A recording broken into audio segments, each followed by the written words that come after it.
आपल्या वाढदिवसाला कोणताही गाजाबाजा न करण्याचे वंचित बहुजन आघाडीचे नेते प्रकाश आंबेडकर यांनी जाहीर केले होते।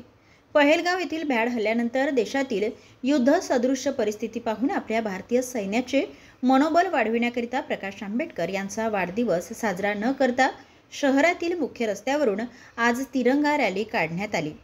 या तिरंगा रॅलीत भारतीय सैन्याचा विजय असो, जय भारत, भारत जिंदाबादच्या घोषणा देऊन भारतीय सैन्याचे मनोबल वाढवण्यात आले। भारतीय सैन्याचा जय हो, भारतीय सैन्याचा जय हो, शहीद जवान अमर रहे, शहीद जवान अमर रहे। आज या ठिकाणी वंचित बहुजन आघाडी अकोला जिल्ह्याच्या वतीनं सर्व पक्षांना आम्ही आवाहन केलं होतं की देशाच्या सैनिकाचं मनोबल वाढवण्यासाठी आणि जे सैनिक आज युद्ध करत असताना शहीद झाले त्यांच्या प्रतिभावना व्यक्त करायसाठी आज ही तिरंगा रॅली या ठिकाणी आयोजित केली होती।